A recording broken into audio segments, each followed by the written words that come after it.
Good evening. This side Rahul Magan here is a Group Chief Executive Officer, Treasury Consulting, and also a venture capitalist. As we speak, Treasury Consulting is a multinational headquartered group based out Singapore. We, operationally speaking, are a multinational hedge fund who operates in US, Europe, and Asia. We cover many asset classes, but like I repeated many times, that we are a prop fund. By prop, I mean we do not take third party capital. So even if you are a hedge fund, you are a private equity, you are a venture debt, or probably anyone, you are not allowed to invest your fund in our fund. This philosophy of a proprietary fund would continue forever. Forever. So, guys, today I would like to cover a very important topic. But before I cover, we got an information that PayMate, which is business to business payment service company, they want the approval of 1500 crores from SEBI as far as their IPO is concerned. I went to Google and I saw the draft red herring prospectus of this company.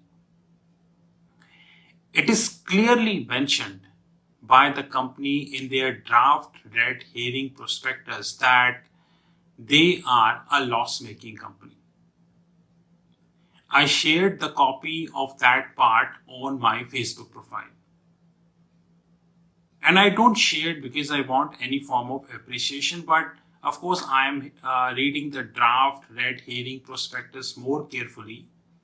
But one thing which is very clear is when a company upfrontly is giving in writing that we are a loss-making company, and please, you need to acknowledge this, if still IPO is granted, then it is whose responsibility?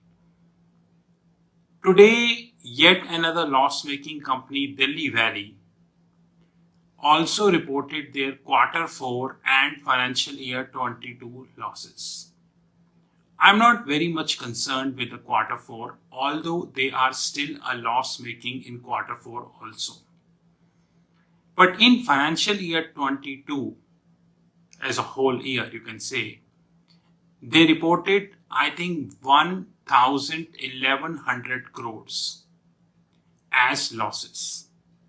While in financial year 21, they reported 415 crores of losses, which means if I compare financial year 21 with financial year 22, then losses grew around 2.5 times, approximately 2.5 times.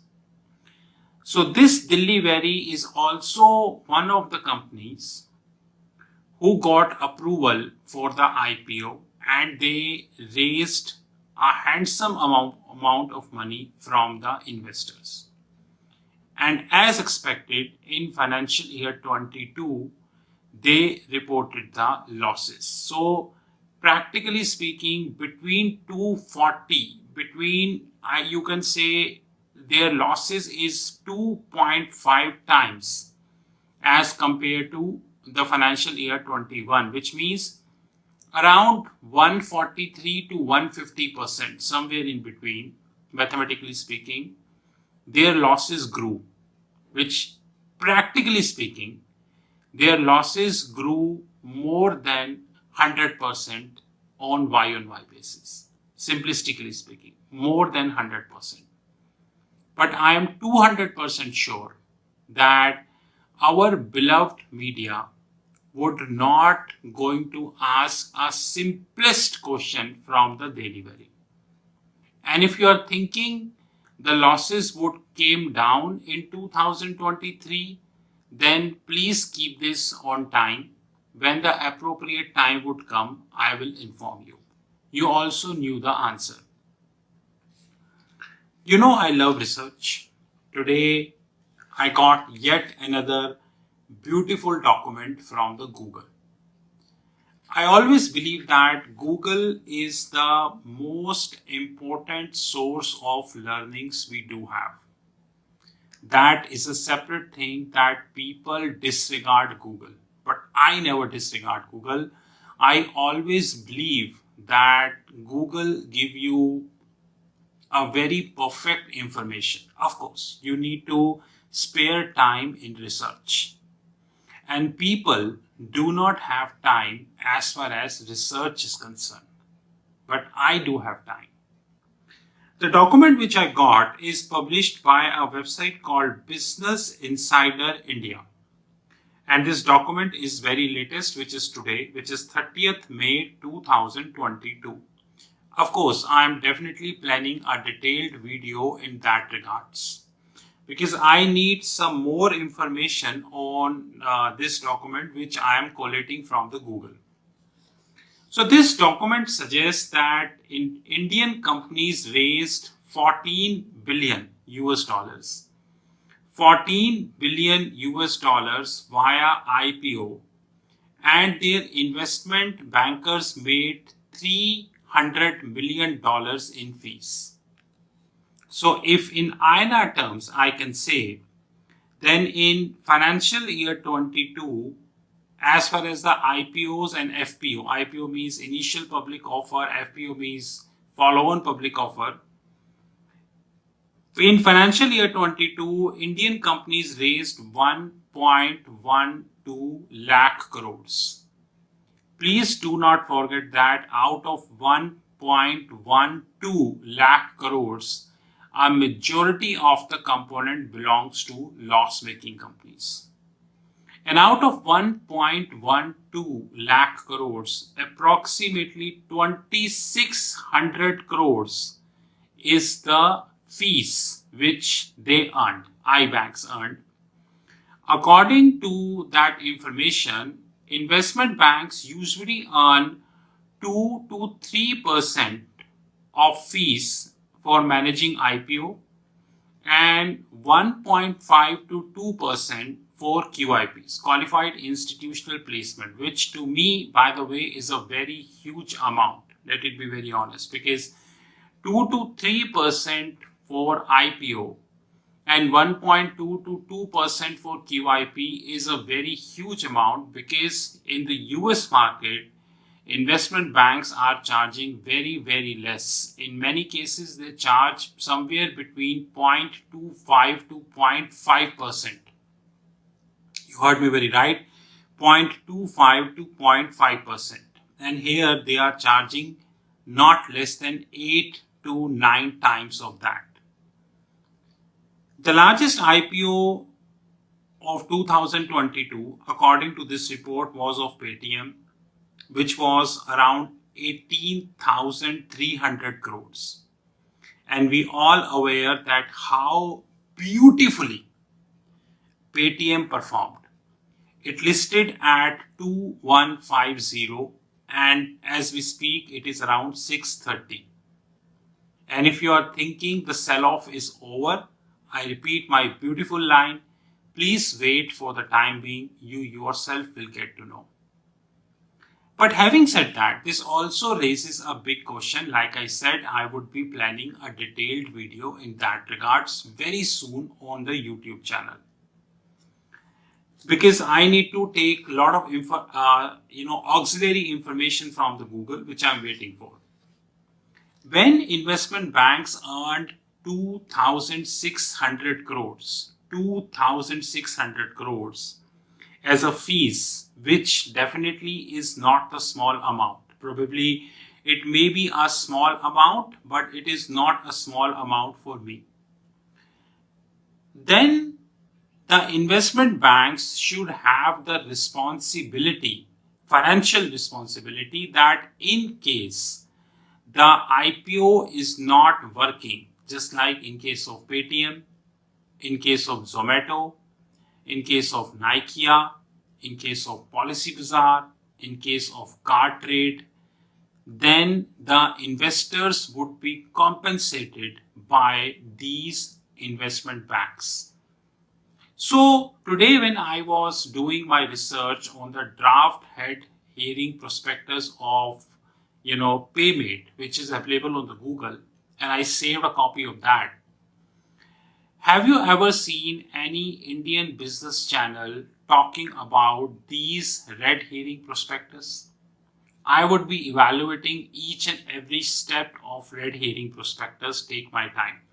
It is a 330-page document, so I need some time, but I would be evaluating each and every page. So after getting this document, one thing which is very, very clear to me, and I would be raising this point, of course, to me, it hardly matters whether someone appreciate this or whether someone do not appreciate this. This hardly matters to me.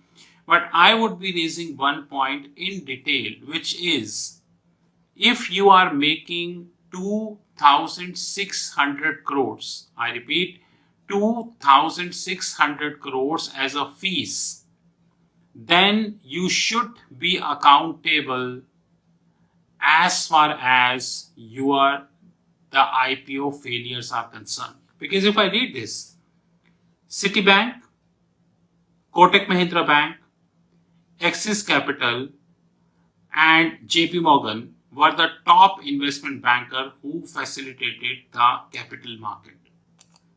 And out of the five names I mentioned, ICICI Securities, Kotak Mahindra Bank, and Axis Capital, all three are Indian companies. While only two, which is Citi and JP Morgan, they are foreign players.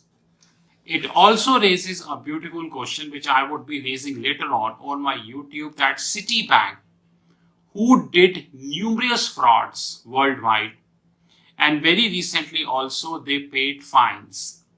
How come this bank, who is selling assets worldwide, already sold the assets in India to Axis Bank, and they are doing a e-league investment banking business in India?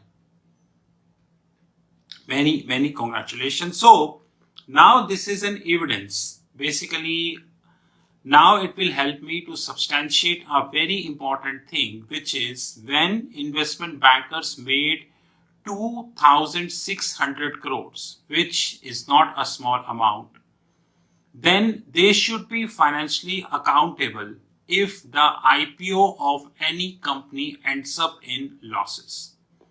Very soon, I would also be raising a very important point, which is the CMA. CMA stands for Continuous Monitoring Activity. All prospectus, in US this is S1, in India this is DRHP, they should have a copy of CMA so that the investor can see how this company would look like 5 years down the line. Of course, more videos to come. This is Rahul Magan from Treasury Consulting Group. You knew my personal number, 9899242978. Let me repeat, 9899242978.